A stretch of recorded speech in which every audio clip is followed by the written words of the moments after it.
Today, can women trust the police? Are striking teachers turning their backs on classrooms? And has woke culture gone too far? This is Politics Live.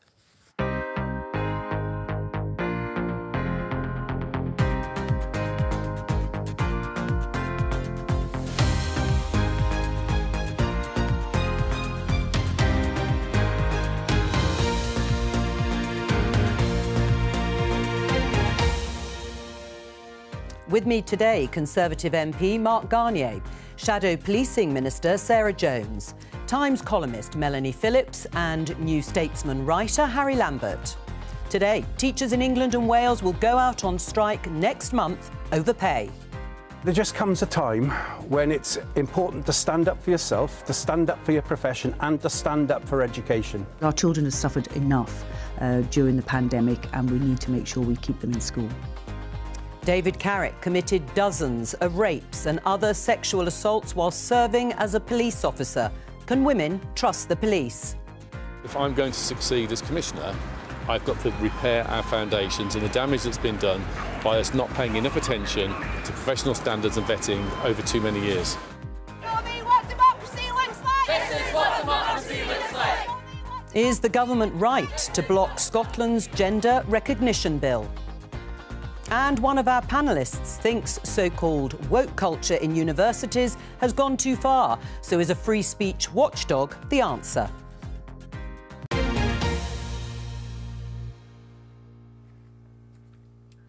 Well, you heard in the headlines there the Education Secretary and a representative from the Teachers' Union talking about and reacting to the news that teachers will go on strike on 7 days in February and March. The first strike is scheduled for February the 1st. The National Education Union says we have to save our schools. Gillian Keegan, the Education Secretary, says now is not the right time for unions to turn their backs on classrooms. Is she right, Mark? Yeah, absolutely 100% behind her on this. We were talking a little bit earlier about having our children at home during the lockdown, and now we discover that the teachers are going to sort of throw them back into this sort of isolation. Now, clearly, I understand it's going to be a few days at a time, so it's not quite such a big deal. But you end up with this rather sort of strange, sort of almost Orwellian thing where you have sort of all workers are equal, but some workers are more equal than others. So it's OK for the teachers to go on strike, but it's not OK for other people who are being affected by these strikes to be able to lead their lives. So it's very difficult. No, I'm absolutely 100% behind Gillian on this. It's bad for the kids, it's bad for the parents, it's bad for the economy. They really need to stick with it.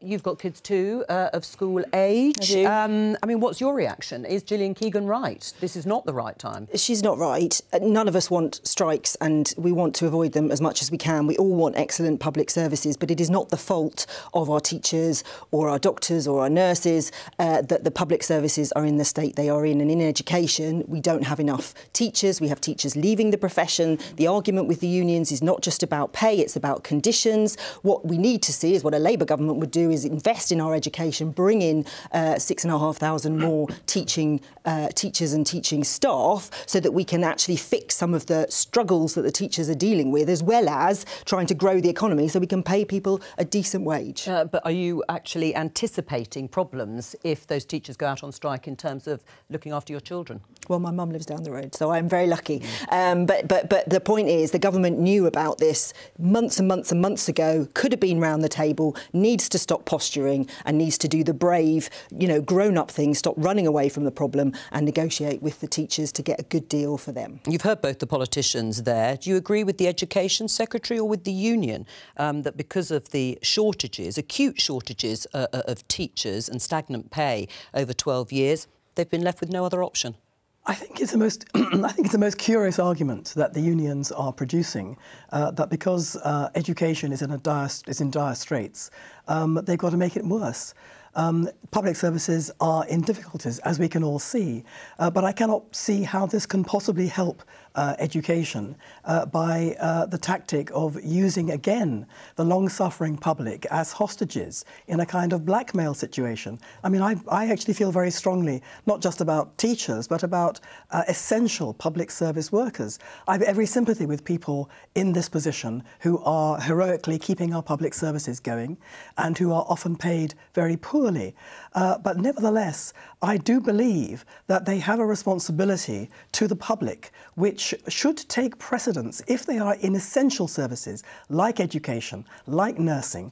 Their duty to the public should mean that they never put the public at risk, they never put patients at risk, and they do not accentuate the terrible damage that's already been done to children through their education being disrupted through the pandemic. But Melanie, we've had 13 years of stagnating wages, stagnating pay and decimation of our public services.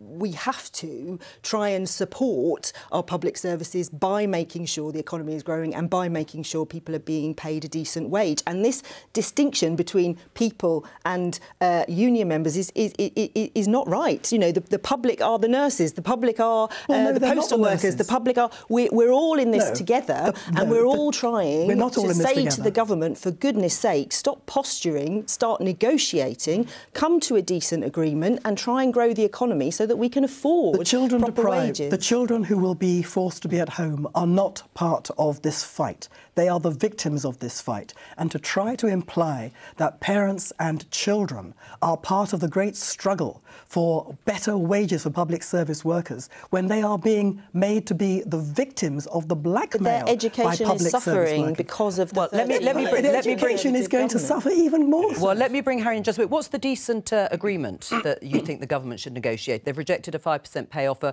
What are you looking at? Well, it's about pay and it's about conditions. Yeah, but you said a decent agreement. We would negotiate and we would come to an agreement, but we would also try and grow the economy and spend more money on teachers. And that's a much longer term thing. To fix the I'm going to bring in problem. Harry. Just to respond to this, since we're talking about pay, Harry, BBC News headline, pay rises at fastest pace for over 20 years, but below inflation. A bit of context, the gap between pay in the private sector and public sector is almost at a record high in terms of private sector workers being or earning almost double.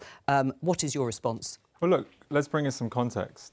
Teachers' pay has fallen by about 13% for the most experienced teachers since 2010. And if you actually want to protect this essential service, as Melanie is claiming, then you have to protect the profession long term. You have to make being a teacher a viable job. Under the current agreement, they're going to see another 2% taken off their pay.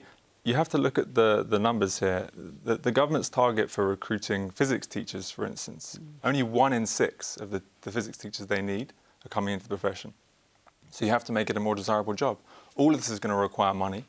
You say we're not all in it together. We're absolutely not all in it together. In the last 10 years, if you've owned a home or you've been in the stock market, you've made a lot of money. If you've tried to see your pay rise, it hasn't. Real pay hasn't risen for 13 years. So, you know, if you do need to raise more money here, there's a clear way of doing so. And only by doing so can we pay the teachers the money they need. There's a right time to do this, because the real problem is... there's never a right time, is there? Well, there's a better time to do this, because right now we've got a huge inflationary problem. If you increase money supply into the economy... Caused by your government? Caused by... In large part. We got rid of Liz Truss, so we can park that one. But it's but we have a huge inflationary problem. If you increase money supply, you increase inflation. Actually, you're right, we should constrain bankers' pay then. All right. We're not increasing it. We're going to leave it there because I'm going to draw your attention to this extremely important story. Not that the last one wasn't. But The Guardian headline, Met officer admits to brutal campaign of rape and terror. Covered in a lot of the papers on their front pages. Let's have a look at the front page of The Telegraph. We have failed. He should not have been an officer. And The Mirror, 9 chances to stop racist cop. And The Express, just how did police miss serial rapist in its ranks? This is David Carrick, you can see on these front pages, who has admitted to dozens of counts of rape and sexual offences against 12 women. Here's what Metropolitan Police Commissioner Mark Rowley had to say. He's been a police officer for 20 years. Through a combination of weak policies and weak decisions, over those 20 years, we missed opportunities when he joined, and subsequently, as behaviour came to the fore, that we should have removed him from policing. One of my top priorities is restoring our integrity, and to do that I need to take on the minority of officers who corrupt our integrity. Our systems, our policy, our leadership needs to be more assertive, to put us in the healthy state that we need to be, and the vast majority of officers want to be. Mark Rowley there, the Metropolitan Police Commissioner. David Carrick's been formally dismissed from the Metropolitan Police today, even though he pleaded guilty to 43 offences in December 2022. It beggars belief, this case.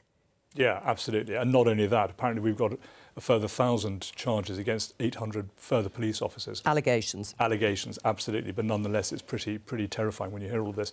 I mean, coming after on the heels of the Sarah Everard thing, it is absolutely terrifying that you know, there was all this talk at the time about something must be done and they need to get on with it, and then we still have this character cracking on. How we resolve it, I don't know. I mean, I wish Mark Rowley the best will in the world, but you've got an organisation there with 34,000 police officers, 10,000 members of staff, and a further 3,000 special constables. Compared with West Mercia Police, which is where I represent, you have just 4,100 people.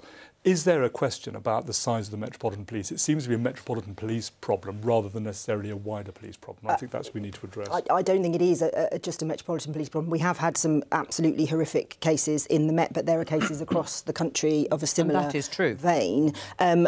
What needs to be done is that we need to have national mandatory standards on vetting and misconduct. At the moment, if people might be asking, why on aren't earth those in haven't we? place? Exactly. And after the murder of Sarah Everard, Priti Patel said she would not rest until women and girls felt safe on the streets of London, and that she would do whatever she needed to do. She did nothing. We need mandatory standards, because it can't be right that at the moment, if you're a Met officer and you're arrested in Essex, there is no system for your bosses to know that you've been arrested. If you are recruited to the police, there is no system that says you have to be interviewed face to face. There is no requirement on the police to look at conviction, non-conviction information when they recruit officers. Yeah. And if you are accused of rape or sexual abuse as a police officer, there is no requirement for you to be suspended. These things need to be changed, but they need to be mandatory. It makes no sense for it not to be a national standard that we all adhere to. Well, ironically, Priti Patel, the former Home Secretary, who was in post at the time of Sarah Everard's murder, is today calling for much more stringent vetting procedures. Why weren't they done before, under her?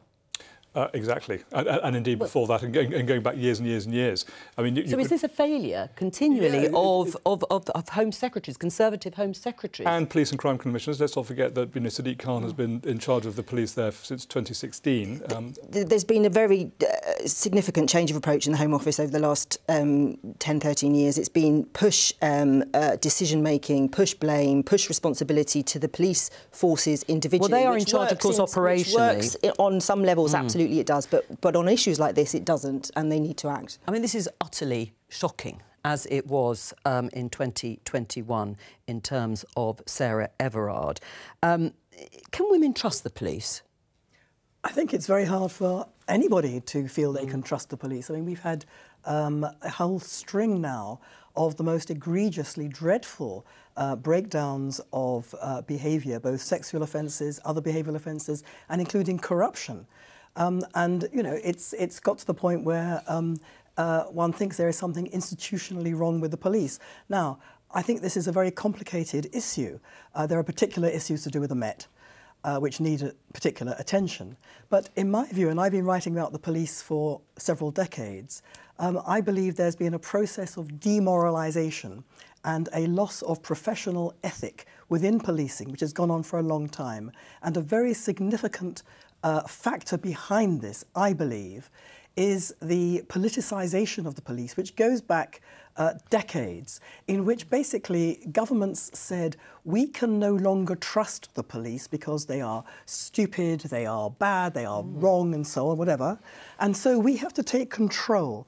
And in that process, they basically, first of all, demoralised the police. And secondly, they took away the essential business of a profession, which is that you have to be responsible for your own behaviour and accountable to yourselves. And instead, everything was shunted around. The government shunted responsibility down to the police and said, here are targets, meet them or else. The police shunted responsibility back up the ranks. Nobody wanted responsibility for anything. Harry? Well, it makes it sound like the problem here is that we've put too much of a burden on the police to prove themselves, but in reality we've placed far too little. So there's been a review since the Sarah Everard case, and it showed that only 1 in 20 police officers who'd faced multiple complaints were dismissed from the force. 1 in 20. And it showed that 1 in 5 of vetting clearances were questionable at best. So really the problem here is the opposite to me. It's a situation where people are being, first of all, allowed into the force when they probably shouldn't have been, and then secondly, they're getting away with and continuing to be police officers when there have been multiple complaints against them. So the real problem is who's doing that work, that watchdog work, and why aren't we doing it in a more stringent way? Well, I mean, one of the points that report makes, Matt Parr, the Her Majesty's Inspector, is that the vetting itself within police forces has been cut back as part of the budget restraints. So there aren't physically enough people vetting. So they're not, and we've heard anecdotally, but we have heard from many forces that the rush to replace the 20,000 officers. But is it just about money? Because has led to cutting corners, and I have heard some horror stories about people who are being brought in to fill the spaces without the proper due vetting process being Both of these stories done. are stories of austerity. They're stories of other things too. Yes. But there's no question that they're stories of austerity. Right. This is the direct consequence of those decisions. So, at the end of the day, we've got to look after public money, and we've got to make sure that public money is being spent properly. I mean, yes. I but think has it been spent well, properly in the case of getting rid of 20,000 or so police officers and then busily reinstating them, of course, afterwards? Do you think it's gone deeper in terms of the sorts of cuts to this particular public service if vetting procedures aren't carried out? I think Melanie's point about how we've politicised the police force is incredibly important, and all of these public services get increasingly more politicised. And actually, it's very interesting if you look at a parallel with the NHS. It's very interesting to see how Wes Streeting is now coming out and actually making this point that the NHS is not this sort of shrine to be worshipped at, but actually as a public service has got to deliver. And it's very interesting that change of approach, and I think it's a very welcome change of approach. Well, I think they probably have better vetting systems within medicine. They do, than you know we do in policing. So we need to review that for sure. I mean, the demoralisation, to use Melanie's word, what do you make of that idea that actually, in a way, it has been a sort of cultural breakdown within forces, not just the Met, but particularly so? Look, I think that's hard for me to judge, but I'd say in many ways, I don't think there was a golden era of policing. There are now 1 in 3 coppers are now female. It was previously, a fraction of that. 8% are people of colour. I think this is a progression. Like, yes. I don't look back at the absolutely early era of racist policing, because and I think crime is changing. If we look back and try to, as Suella does, let's just all polish our boots, we miss the point because crime is changing. The nature of crime is changing. We need different people with different, and it's really important to stress that there are so many brilliant officers who feel unable to do the jobs that they've been recruited to do because of all the challenges that they face, and who want us to fix this problem because it's impacting on their ability to be trusted and to get on and do their job. I mean, do you say there was never a golden age of policing in that sense, and progress has been made in terms of the sorts of people that are going into the police force? There was never a golden age in anything, and the people who say there was never a golden age are trying all the time to mask the fact that today's age is pretty bad in many respects. I mean, it's a false flag, as it were, a straw man. The fact that there was never a golden age doesn't mean that we shouldn't be very, very concerned about things that have been going wrong for many years. Right, but what about regaining public confidence? I mean, Mark Rowley talks about restoring integrity. I mean, it almost sounds impossible to do. Well, they've got to try and work out a way of doing it. I mean, it really is incredibly difficult. And I come back to my original point, which is you've got an organisation with 47,000 people working for it one way or the other. And so you think it should be broken up? I don't know is a quick answer. I mean, a parallel to this is I spend a lot of time on the Parliamentary Commission for Banking Standards looking at these big organisations and how you police very, very big organisations where you have some wrong uns within it. And that's an independent regulator, and maybe that's what the police need. Well, maybe it is. I mean, there are all sorts of different ways you can approach this, but I do feel incredibly uncomfortable when you have police officers being investigated by people who work in their own police station for wrongdoing. That seems to be very wrong. Well, and of course, what do you think about that? Well, confidence. Sorry, I'm interrupting. No, you go ahead. Ask your question because I'm very passionate. You can read my mind. Yeah. Confidence in policing is not just about this. It's also about visibility. It's about the police turning up when you get burgled, and that is a much bigger issue. And that's to do with resource. It's to do with how we use our police force. It's why Labour are saying we want to put 13,000 more police on our streets so they're visible, so people can see them and build that relationship. And until you do something more about violence against women and girls, about rape, prosecution rates, about the number of thefts that go unsolved because nobody has the resources to do anything, you're not going to build that confidence. So these two things go together. further. Is the Met Police Force fit for purpose? I think with Mark Rowley, who I have a lot of faith in, I mean, we're going to hold him to the wire in terms of what he does. He's saying all the right things, and he's bringing in people like Louise Casey to look at what's going on to try and change it. There are a lot of very good police officers in the Met, and they are tearing their hair out at how awful this all is. So if the government shows some leadership, puts in mandatory standards on vetting and misconduct, and we put the resources in to support our police so that we can catch more criminals, which is fundamentally, and prevent more crime, which is what they're there for, then we can build the confidence. And should those mandatory vetting procedures be put in place right now? Yeah, I think so, yeah. Right, Absolutely. OK, well, let's move on. Let me show you this headline in The Telegraph, which is talking about the government's response to Nicola Sturgeon's gender reform bill. The Prime Minister is set to block it, or the government is set to block it. We are expecting in the Commons in the next hour or so the Scottish Secretary, Alistair Jack, to give more details about why the UK has taken a decision to block Scotland's gender recognition law, which was a law passed in the Scottish Parliament to make it easier to change your gender.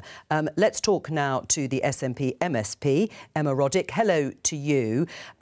What's your reaction to the government's decision to block the bill?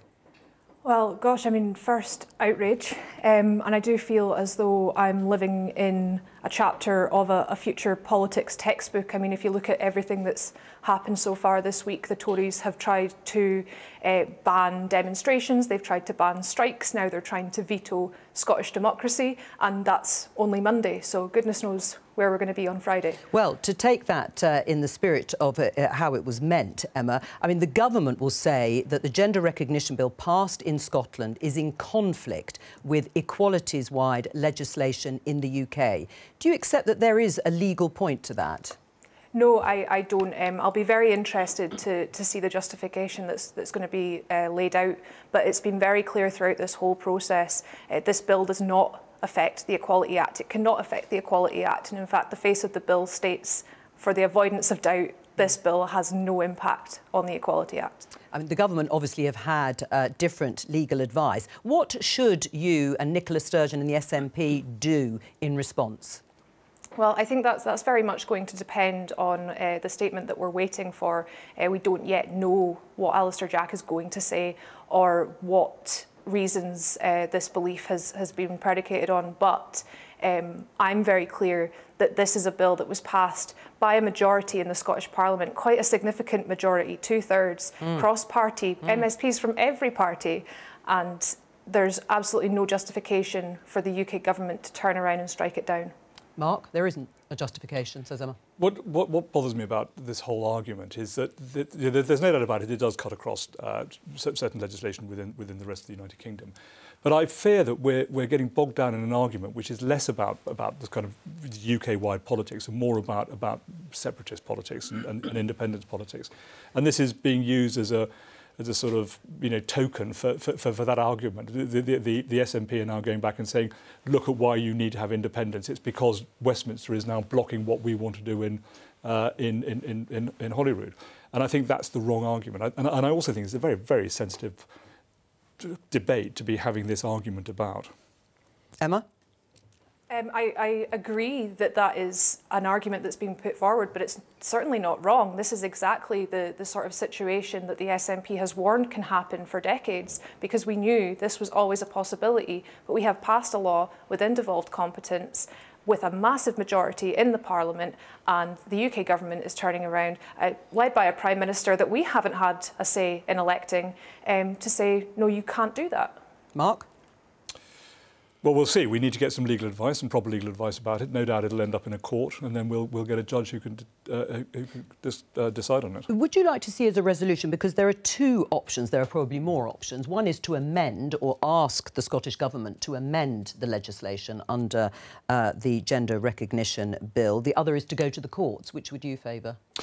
I would prefer the Scottish Government amended it. I think at the end of the day, we have had devolution. I think we should uphold the values of devolution. But I think what we shouldn't do is lock horns between Holyrood and Westminster for the sake of an argument. Well, isn't that exactly what the government's doing? It's locking horns. Well, possibly, but at the end of the day, it takes two sides to make an argument, but it also takes two sides to resolve an argument. And as I say, I would prefer that we could find some sort of resolution. Right. Do you think? What about you, Emma? Could that be a possibility that actually the bill is amended decided by the Scottish Government, and then court is avoided?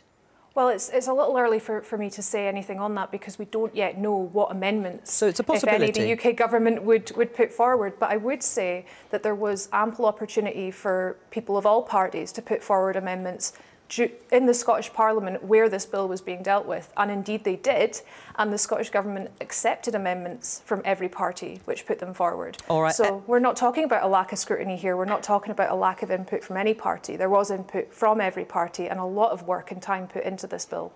Emma, stay with us because I think we can hear from Nicola Sturgeon, the First Minister. Let's hear what she's had to say in the last few minutes.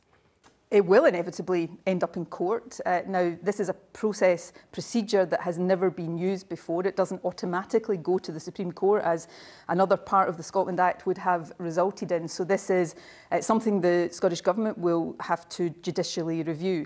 Now, obviously, we'll see what reasons the UK Government managed to set out in the order they present before the House of Commons. But I can say categorically, the Scottish Government will vigorously defend this legislation, but in doing so, we will be vigorously defending something else, and that is the institution of the Scottish Parliament, the ability of MSPs democratically elected to legislate in areas of our competence. In short, we'll be defending Scottish democracy. Nicola Sturgeon in an interview with the BBC's political editor, Chris Mason. You can hear that in full later on, but let me just get your reaction, first of all, Mark, to what you've just heard from her.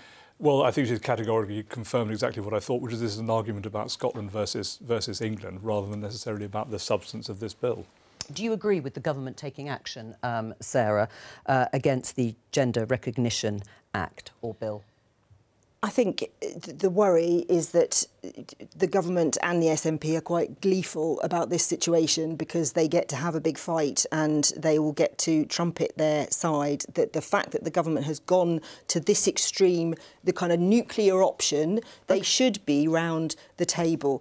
We remember... Well, hang on, how could they be round the table? I mean, either, because Keir Starmer was asked about this on Sunday in an interview on the Laura Kunsberg programme, and I was unclear as to what the Labour Party position actually was. Is the government right to block the gender reform bill because the government will say that it is in conflict with equalities-wide legislation or not? Well, we haven't seen the legal basis on which they're saying that. So I think it's what about the principle? But what about the principle? We will see in an hour whether what legal, well, hopefully we will, what legal basis. So the principle is that when the Labour government set up devolution, Donald Dewar made that most amazing speech where he said we always have to remember that what drives us is striving to do right by the people of Scotland, and that meant devolving powers, and we would like to devolve more powers. Gordon Brown, right, yes, his review, yes, he has, but devolving more powers. So you don't think the government's been right to do this? Where there is equality legislation, well, so the issue itself is how do you protect the rights of trans people and how do you protect single-sex spaces? Well, and Scotland's made a very clear decision. There's a new bill in Scotland and there's the Equality Act, which does the latter. So I want to see... Is there a conflict? The conflict. Because at the moment...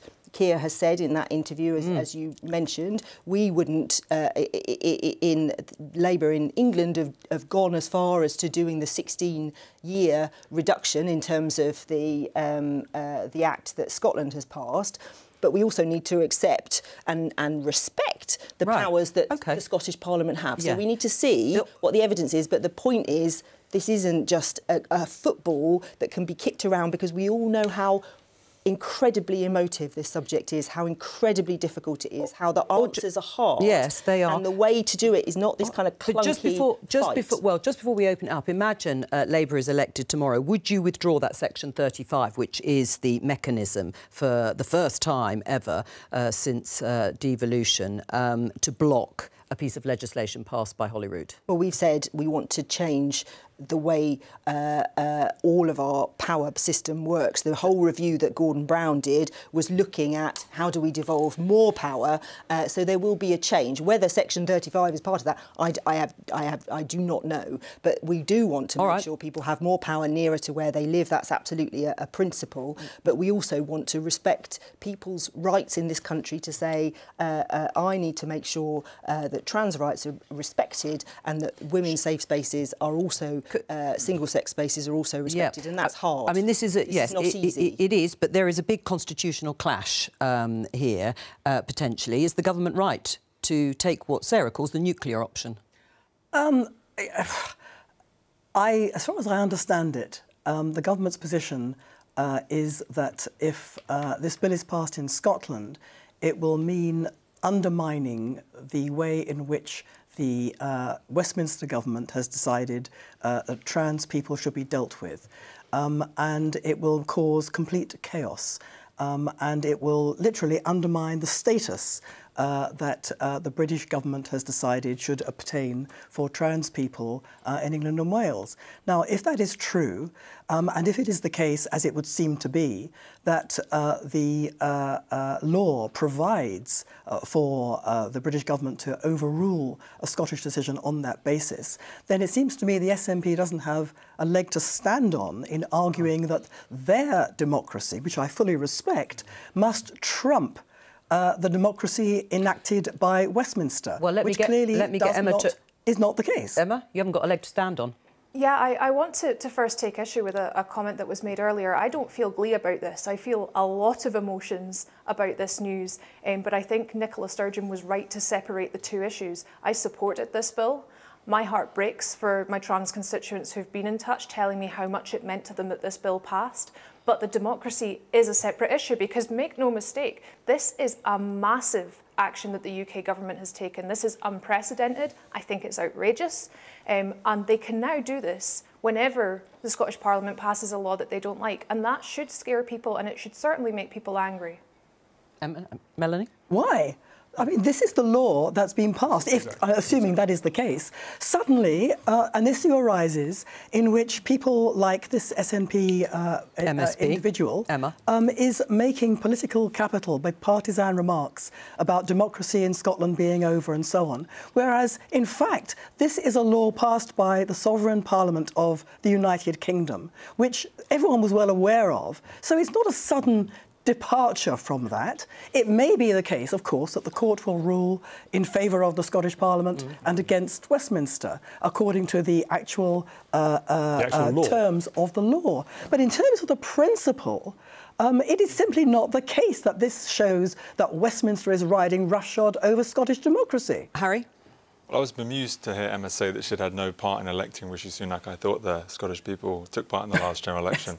But to just look at the specifics of this bill for once, there are three major things that change here. To get a GRC, a gender recognition certificate. Thank you. You go from being 18 to 16. Yes. You no longer need a medical diagnosis, and the time which you need to live in your acquired gender goes from 2 years to 3 months. Exactly right. And I think we talk a lot about if you're 16 to 18. Sure. We talk a lot about democracy and respecting the will of the democracy. I think what's really interesting about this whole issue, whatever your position, for good or ill, the existing provisions in the GRA are actually quite widely supported by the public. Most people, if you ask them whether they believe you should have a medical diagnosis, live in your gender for 2 years, be over the age of 18, most people support that. Only a small minority don't. And so I think what you're really seeing here is the SNP seizing upon an issue about which there's real feeling in their party and among a minority of their voters, but it doesn't actually really reflect how much the population see this issue. And so that's just another point to make about whether this is really something, an outrageous act of sort of overriding the democratic will. It's really not clear that that's the case here. Emma, just finally. Well, people elected their MSPs to represent them and legislate for them on devolved matters, and that's what's happened here. This is a cross-party bill. It's been amended by every party which put forward amendments, and it had a 2/3 majority with MSPs from every single party voting for it. And I really struggle to see the point that's been made here around that being overridden, not being an attack on democracy. Of course it is. All right, Emma Roddick, thank you very much for joining us. As I say, the Scottish Secretary will be up in the House in about 40 minutes, and you can watch our detailed discussion, another detailed discussion on the Scottish Gender Recognition Bill from last Tuesday. You can see there, it's on the BBC iPlayer. Just before we move on, I just want to show you this headline in The Sun, Mark. Cashback, ex-Chancellor Nadeem Zahawi, now party chairman, agrees to pay several million in paying tax after scrutiny of his family's financial affairs. This was from a few days ago. There have been quite a few reports about the former Chancellor's tax affairs. No official line about how much he owes precisely, how he's going to pay back all these taxes and how it was decided. Don't you think the public have a right to know that a senior politician, former Chancellor, whether or not he does owe this sort of amount of money to HMRC, to the tax office? I think it's. I mean, they do because it's out in the public domain, which is sort of slightly surprising in its own right. Because actually, the starting principle is that all of this is private, and all of us, have our own private tax affairs. We can publish them if we want to. Look, the other side of this, though, is important. Is that if you have senior politicians who have financial issues and they can't potentially pay for those their commitments, be it tax liabilities or whatever, then you've obviously got an issue about whether they can stay in office. And that's just a general principle anyway. But you think there should be a public statement about what Nadeem Zahawi owes and how much? I think if Nadeem pays his tax bill and it's all sorted out, then it's up to him. If there's no issue about it, if he pays it and that's fine, and he's come to an agreement with the HMRC, then I don't think there's a big issue about it. No questions to answer. Well, I don't see why there should be for him and not for anybody else. I mean, if there is a problem in this, then maybe there should be. But we don't know that there's a problem. I mean, at the moment. But should we know? Should we be told? I don't think we should necessarily know the minute details of every single elected members of Parliament's tax details in terms of the conversations they have with HMRC. All right. If there is a problem, then we should know about it, but not if it's just the ongoing basis of paying tax. Let me show you this headline in the Mail on Sunday. Rishi Sunak plans to appoint an anti-woke czar who will investigate universities that censor academics for their views. This is a report about whether woke culture is threatening our freedom. And yes, reports that the Prime Minister is about to appoint a free speech watchdog. We don't know, it hasn't been confirmed, but it could possibly be Professor Arif Ahmed of Cambridge University. First of all, has woke culture gone too far, Sarah? Gosh, I mean, how many gimmicks do we have to have from this government before they kind of address some of the real issues of the day? You've got virtually every sector out on strike. You've got a cost of living crisis. You've got an NHS on its knees. And this is what they offer. I mean, it's nonsense. And claiming, as the Conservatives do, to be the party of kind of freedoms and freedom of speech. But actually, we know they're running scared of all the freedoms that they don't like so much. So if it's protest or if it's strike or if it's coming after the bishops, apparently, so we're told. I mean, where does that end? But it's just a gimmick, no more. Where's the positive vision for the country? What is Rishi Sunak for? What have the Tories done in 13 years? Well, those are very big questions. But let's just stick with this, that this is a gimmick and nonsense to deflect. Well, the starting point of this is what's going on in universities. Now, I wasn't at a university, so I have to confess that I don't necessarily know the details of this type of argument. But at the end of the day, from what I understand from my two children who are at university, it's all about free speech and discussing difficult things and uncomfortable ideas. And if a university bans somebody because an idea is uncomfortable, then that seems to be letting down students from being confronted with that academic excellence of proper debate. So if there's a problem, then we need to sort it out. So you're in favour of it. Melanie, you've written a column, it'll take more than a czar to heal universities. Before I come to you, just to go into it, although it plays very much into this debate, Harry, what's your response generally about the idea? Has woke culture gone too far? Well, just before I break that ridiculously large question down, is it ridiculous? Well, I think that let's just focus on the SAR in universities. It is the case that in recent years across the US and in the UK, we have got to a point where so often an academic is only able to say as much as a minority of their most sensitive students wants them to say. And that can't be the case. We have to get to a point where the adults in the room, the university administrators, the professionals involved, are making decisions about what is acceptable. Is it acceptable to invite someone to discuss these contentious issues? That's a decision for the adults, not for the students. And we can't have a situation where academic freedom is up to the sufferance of the most sensitive students. So that's the key point. Melanie's going to come in on this, but on woke culture in general, I think it's just important to disentangle two different problems. Have we made it possible for women to come into the workforce and do as well as men? No. So in that sense, woke culture hasn't gone far enough. Melanie? I think it's a really important problem. The universities are our intellectual lifeblood. They help create a culture, set the parameters of a culture. Universities are where, you know, they are the crucible of free ideas, of knowledge, of teaching people how to think. And as has been said, there is now a whole range of subjects where people are not allowed to say things which contradict generally accepted fashionable orthodoxies. So you have not only students who are requiring safe spaces and trigger alerts and all that sort of stuff, but more important than that, you have academics for whom this has had a chilling effect. They can't speak. Some of them at the most extreme have been subject to being cancelled, have lost their jobs, have been subjected to intimidation and even violence. That's at the extreme end. And then down the road, you don't have to go through that to actually be aware. If you're an academic, if you step out of line, you don't want to do that. So my point about the SAR is it's not enough, but it's a very good start, because one of my points that I have made in the column I wrote this morning is that what keeps people unable to speak up is their fear that they're alone, that there is nobody who's prepared to support them. And it's very important, I think, for politicians and other cultural leaders to give a lead, to say that it is unacceptable to have a set of ideas about which people can't speak. It is unacceptable to say there are ideas which are so dogmatic, nobody must speak against them. And the ideas themselves are open to challenge for this and that reason. Now, if that discourse is opened up, I believe that would give people who feel very beleaguered, not just in universities, in all walks of life, who feel unable to speak, to be able to speak up. I mean, this country is, you know, is the foundation for the world of liberty and freedom, Sarah, and we've given it up. Well, Sarah, you started by saying it was a gimmick and a load of nonsense, but listening to Melanie, what do you think? Well, it is a gimmick. But on Melanie's point, which is interesting, what I think is that freedom of speech is not an end in itself. What are we trying to achieve here? We want universities to be able to be learning, thriving, challenging, interesting places where our young people can thrive.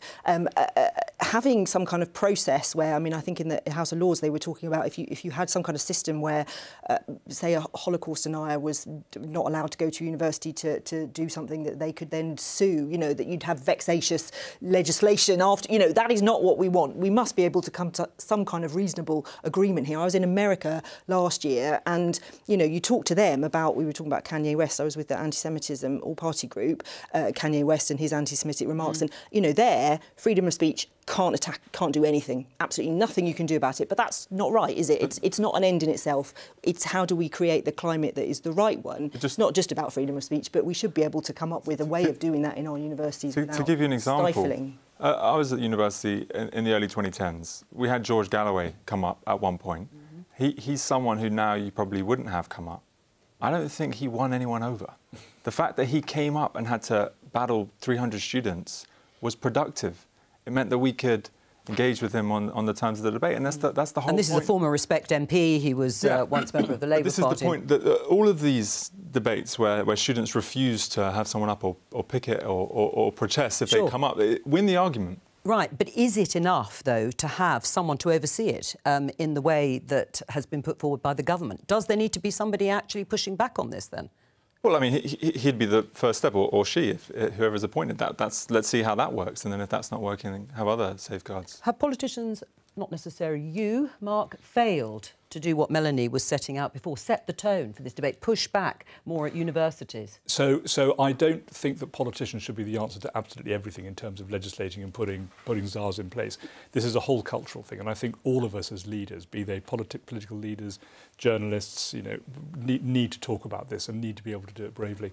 This is a societal problem, and what we're worried about is that within these institutions you've got what's started off as a societal problem has become an institutional problem, and so therefore you do need somebody to step in and deal with it. But we all need to be saying that, you know, kind of flying this flag for the ability for people to say what they want, as long as it's legal and not offensive and doesn't break all the laws. People should say what they want, and as the old saying goes, I disagree profoundly with what you say, but I will defend to the death your right to say it. That's all we've got time for today, and thank you to all of you. Tomorrow we'll be talking about, amongst other things, Rishi Sunak embarking on a soapbox tour of Britain as the Tories languish in the polls. So please join me tomorrow at 11:15. We'll also have live coverage, of course, of PMQs.